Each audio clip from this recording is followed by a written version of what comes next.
The White House says all options remain on the table for how U.S. President Donald Trump could respond to protests in Iran. The president and his team have communicated to the Iranian regime that if the killing continues, there will be grave consequences. And the president received a message, as he revealed to all of you and the whole world yesterday, that the killing and the executions will stop. And the president understands. White House Press Secretary Carolyn Leavitt's comments come after Global Affairs Canada confirmed the death of a Canadian citizen. Foreign Affairs Minister Anita Anand says the death was, quote, at the hands of Iranian authorities. So for more on what is happening on the ground, we're joined by Dr. Roya Dehghani, an Iranian-Canadian physician and founder of FarNova, an organization that supports the protests and the protesters in the Iranian diaspora. Good morning to you. Good morning, Anne-Marie. You have been able to speak with Iranians despite this internet blackout, and what are you hearing? What information do you have? I have been able to speak to two people, actually, and a couple of family members. It was just once it happened that the other two people were amongst the protesters who had, one of them had access to Starlink, and the other one, it was just out of the blue, actually. We got the message, somehow the internet worked for them, and the message came through Telegram. The information that I got was that there has been massive killings and executions, basically with military weapons, AK-47s, and all kind of, like, they have tanks in the squares in Iran, and they actually are not afraid of using it. And in some places, they have used grenades as well. They burn bazaars, like in Rasht, and in Tehran. Actually, whoever tries to go on a strike and close their shops down, and then they go and burn them, so that then they actually blame the protesters, and so then they'll have a reason to go kill them, call them rioters, when in reality they are unarmed people just walking the street and shouting what they want. So they actually go and abuse them.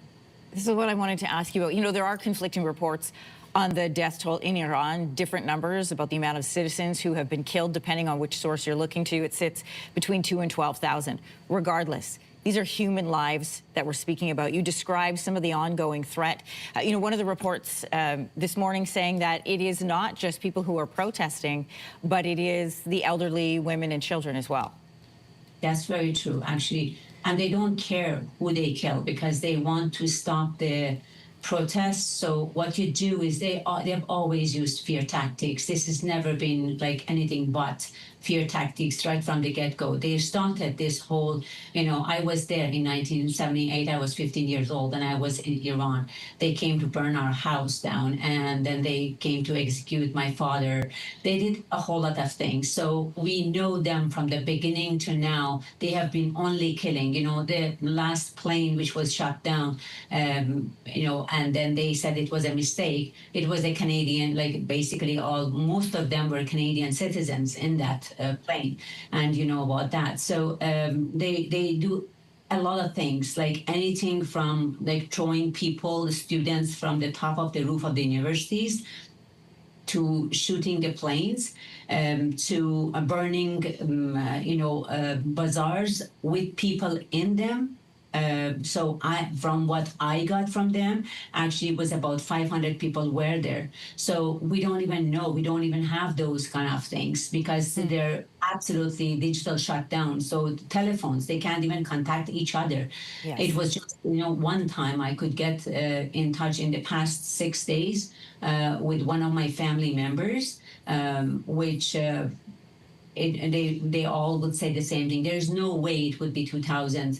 And there's no way it would be less than 20,000 in my actually estimate, based on what I hear from them.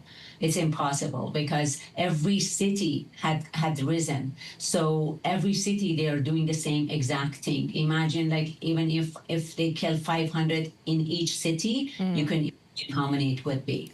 Dr. Roya Dehghani, founder of FarNova, this is an organization that is supporting the protesters and the Iranian diaspora. I want to thank you for letting us know what you are learning, as information is so challenging to get out of Iran right now. Thank you.